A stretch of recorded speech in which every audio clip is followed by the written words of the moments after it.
are big sharers. Learn what we've learned during the course of a week only on Pod Pourri, a magazine that will always be loaded, only on the Podcaster, powered by Timber Media.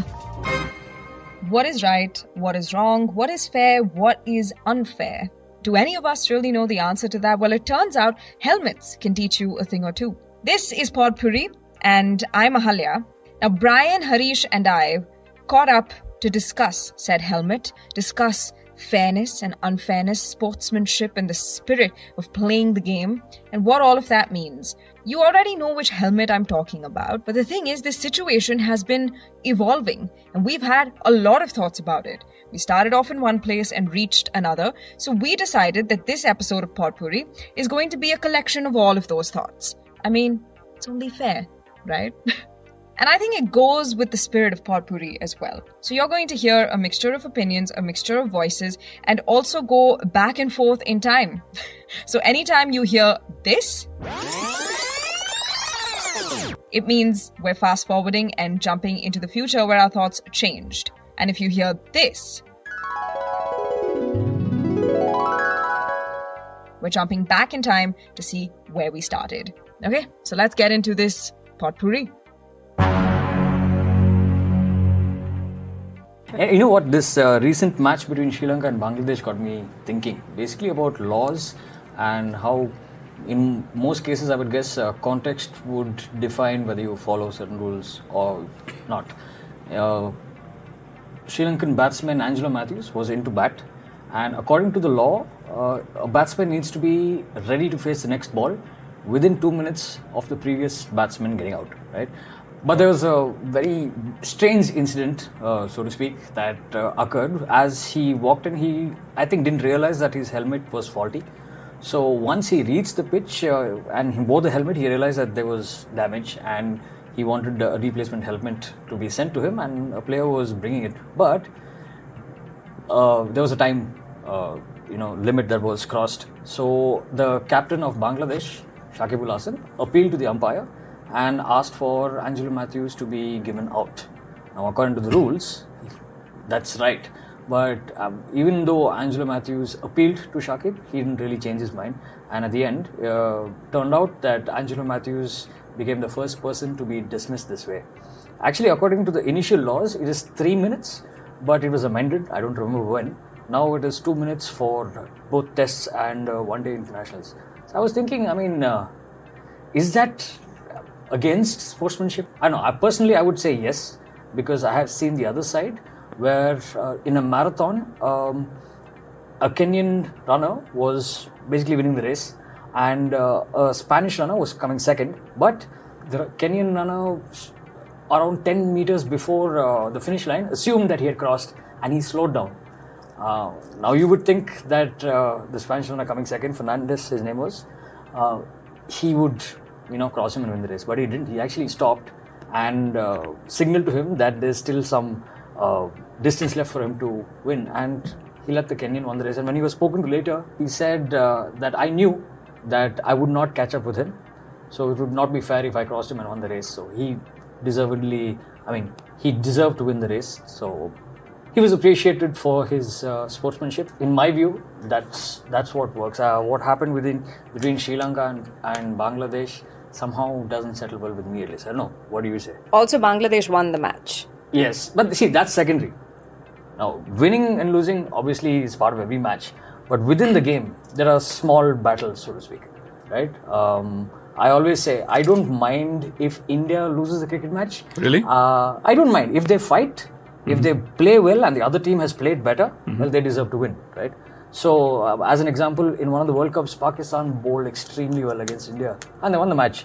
It didn't really hurt much because I saw that they bowled really well. It was really difficult for us to bat. That's a lie. No, I'm serious. Of course it hurts. No, not as much. I was much more hurt when India played badly and lost with Bangladesh. Okay. But I agree with you. When we call it, there is this conceit in cricket to call it the gentleman's game. If you're allowing yourself that conceit, then people being denied opportunity to actually play on the park is wrong. So as things played out, it turns out my opinion has changed. Maybe I'm just open-minded. I've been looking at the press conference that Angela Matthews and Shakib Al-Hasan had. So Angela Matthews comes across as a bit butthurt. Because as it turns out, it might be a case of Shakib actually having presence of mind regarding the rules. The laws. Well, cricket has laws, not rules. And no one's ever had this presence of mind before. Turns out no one has in this particular case. So, one of the Bangladesh fielders told Shakib, well, Angela Matthews was walking in, taking his time, whatever, tralala. And one of the Bangladesh fielders walks up to Shakib and says, you can appeal, and he'll probably be given out. And Shakib did. And so they did outsmart the Sri Lankan team. Yeah, I think I'm more taken aback, not that I watch the game or that I watch cricket very regularly. I think I'm more taken aback at the fact that it's 2 minutes to actually strike the ball, actually go to bat. It's not 2 minutes to walk on the pitch. So you would just assume that there is some sense of urgency and that the player who is being called upon will just get onto the field in time. Well, so the fourth umpire said, she said when it comes to timed out, this is the fourth umpire, Adrian Hallstock. The incoming batter has to be in position to receive the ball within 2 minutes, like you just said, right? The TV umpire monitors the 2 minutes and he will then relay the message to the standing umpire. In this instance, the batter wasn't ready within those 2 minutes, even before the strap became an issue for him. So the umpire is holding Angela Matthews responsible. He said the batsman is responsible for his own equipment. Every batter is. So he's essentially saying, get your shit together.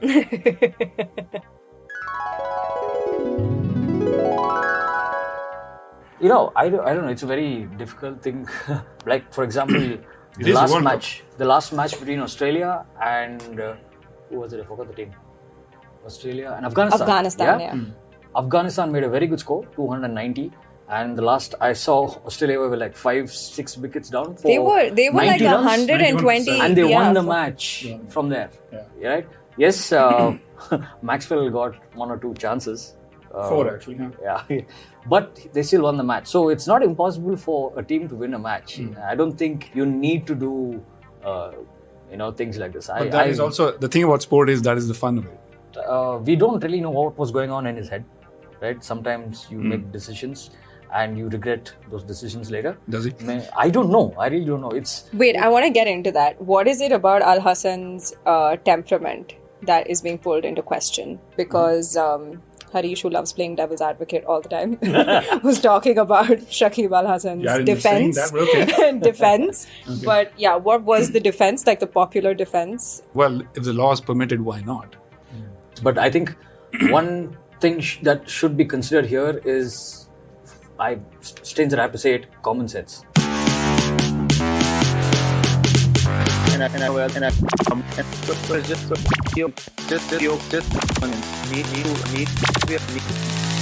need to have your common sense. And I don't know where the common sense went. So it was just pure common sense. Just pure common sense. You need to have your common sense. So speaking of common sense, Ryan, it's funny you should say that because Matthews, in his press conference, used the phrase common sense a dozen times when I stopped counting, right?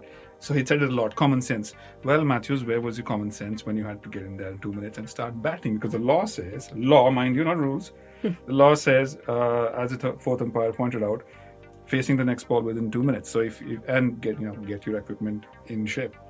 So common sense. Yeah. So your opinions evolved because Angela Matthews is annoying to listen to now. My opinion evolved because Angela Matthews wouldn't stop complaining about common sense. But didn't show too much. So the interesting part is the difference in tone from when Angela Matthews had a conference and clearly he was, painting himself as a victim of... He even blamed the umpires, by the way. When someone asked him who's at fault, one of the reporters asked him, because Indian reporters are really good at baiting people. He said... since you said you didn't do anything wrong, is it the umpire's fault? And he said, well, I did nothing wrong, so whose fault can it be? Meaning the umpires, right? Shakib doesn't give a shit because... Yeah, this is interesting. Like, he's not taking this seriously at all. So he said, I've known the guy since 2006. We were playing under 19. So he just dismissed it offhand. And he said, unfortunate, but within the rules. He dismissed it. So when asked about the spirit of cricket, he said, the ICC should change the rules. Those are his words. And when someone asked him, what if it happened to you? He said, I'll be careful. So, shithousery, I love it. Yeah. This reminds me of, this Twitter page called Cricket Shithousery. So a shout out here for that Twitter page, Cricket Shithousery. Why did you guys stop? Degenerates like me actually miss your irreverence. So now we just have Cricket Shitpost on Reddit. Okay, got it. And they're more about shitposting, but not really truly awkward moments of the kind we're discussing, where, you watch people die a little bit inside. So your opinion's evolved, but then what of the situation is evolving, not just my opinion. Yeah. So today, Angela Matthews' brother, Trevin Matthews. Oh, this is a bit much. This is a bit much. No, I love it. Come on. Told the media that Shakib is not welcome in Sri Lanka anymore, according to him. And if he showed up, stones would be thrown at him. I don't think Shakib was planning on taking holidays to Sri Lanka anyway. I don't know, but I love this stupid sport so much. This is why I love the sport so much. I love Shakib's gumption. Chutzpah. I really do. Common sense, common sense, common sense. I can't say it enough times, but it also got us to thinking if we've ever experienced something like this in our own lives. Brian actually had an interesting story.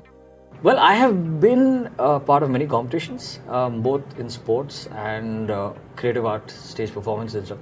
There's one, there was a singing competition, and the winner of that competition would represent the southern part of India in it was the World Karaoke Championship thingy.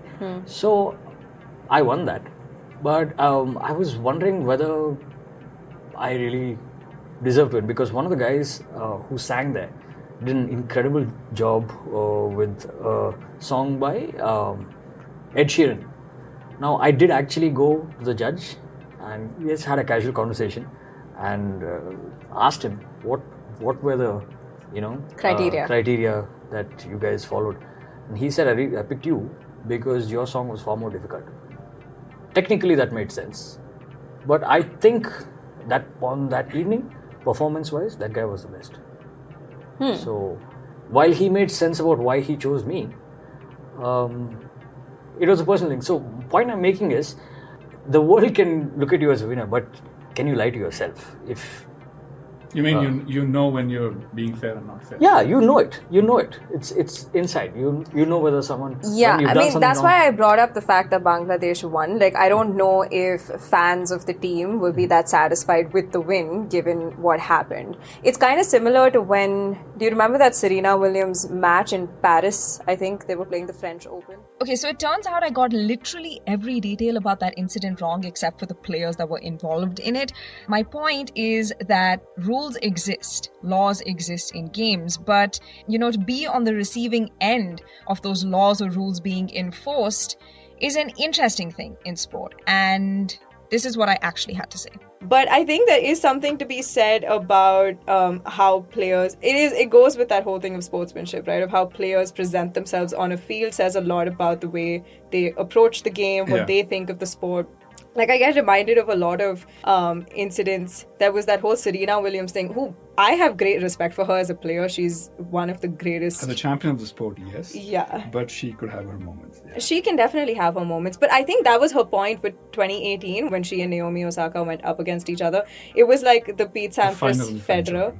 It was the final of the US Open. US Open. It was like one of the most important matches she would ever play. She went on stomped on by her. I love this. She went on to beat Serena.